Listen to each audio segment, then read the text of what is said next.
Melati kuntung tumbuh di taman, sayang merbadi pohon cemara. Assalamualaikum mulanya ucapan, mohon sembah pembuka bicara. Masuk hutan mencari cendana, tersepak akar batang berduri. Teman ingin mulakan cerita, Iman Nur Nadir empunya diri. Assalamualaikum warahmatullahi wabarakatuh dan selamat sejahtera. Nama saya Iman Nur Nadin binti Mazharul Arif. Umur saya 12 tahun. Saya bersekolah di SK Pulau Rusa Pekan Pahang. Kod sekolah saya ialah CBA 5020. Hari ini saya akan berkongsi dengan anda semua sebuah buku yang bertajuk Asil Pelindung Khalifah. Buku ini sesuai untuk semua pembaca tanpa mengira umur yang ingin memahami sejarah Uthmaniyah dengan lebih santai. Rakan-rakan sekalian, buku ini mempunyai 114 muka surat. Buku ini ditulis oleh Hazwani Osman dan diterbitkan oleh Iman Publication. Buku ini diterbitkan pada tahun 2021. Buku ini mempunyai 5 bab yang perlu diselami untuk mengetahui sejarah Uthmaniyah.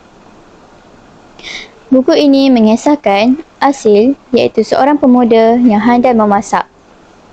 Telah menyamar sebagai tukang masak istana dan menjadi pengintip kepada Sultan Abdul Hamid II bagi pihak KAP, iaitu Committee of Union and Progress, yang berkomplot mahu menjatuhkan pemerintahan Sultan Abdul Hamid II.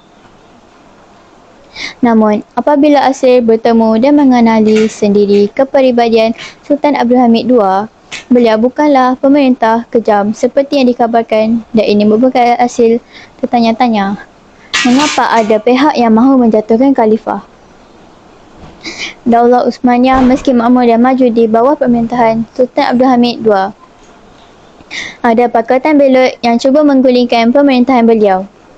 Mereka sanggup lakukan apa sahaja untuk menjatuhkan Khalifah Uthmaniyah ketika itu. Kerana itu, Asil dihantar untuk menyelinap ke istana agar rancangan Sultan Abdul Hamid II untuk menghalang pemberontakan gagal. Namun, ketika Asil mula bertugas sebagai tukang masak, semua orang di istana menunjukkan rasa sayang pada Sultan. Lebih mengejutkannya apabila dia melihat sendiri akhlak Sultan yang terpuji, bukannya pemimpin kejam seperti yang dikhabarkan. Asil mula tertanya-tanya, mengapa ada orang yang mahu menjatuhkan khalifah? Asil mendapat peluang untuk menyediakan makanan kepada Sultan Abdul Hamid II. Kesempatan ini digunakan oleh Asil untuk meracuni Sultan Abdul Hamid II. Namun agenda ini dapat dihidup oleh pembantunya yang bernama Safat. Safat berpengalaman mengenal pasti makanan yang diracun. Safat bertanggungjawab melindungi Sultan dan dia tidak akan membenarkan sesiapa sahaja cuba untuk mencederakan Sultan Abdul Hamid II. Safat menafikan semua khabar buruk berkaitan Sultan adalah tidak benar. Kawan-kawan ingin tahu apa kesedaran cerita ini? Kawan-kawan bolehlah membeli buku ini di kedai-kedai hampiran dengan harga RM10 di Semenanjung dan RM12 di Sabah dan Sarawak.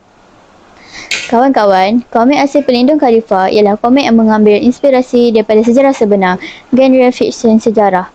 Antara sumber rujukan komik adalah jurnal artikel sejarah, buku bangkit dan runtuhnya Khilafah Uthmaniyah, karangan Profesor Dr. Ali Muhammad Ashalabi serta pakar dan pengkaji sejarah Uthmaniyah iaitu Tuan Najmuddin dari Grup Pengkaji Tamadun Dunia. Setelah saya membaca buku ini, banyak ilmu dan pengajaran yang saya perolehi. Saya dapat belajar sejarah Islam Uthmaniyah dengan naratif ejen perisik, memberi pendadahan kepada anak-anak tentang sejarah Islam dan mengenali kepimpinan tokoh Islam yang tersohor semasa kerajaan Uthmaniyah. Sekian sahaja dari saya. Wabillahi taufiq wal hidayah. Wassalamualaikum warahmatullahi wabarakatuh.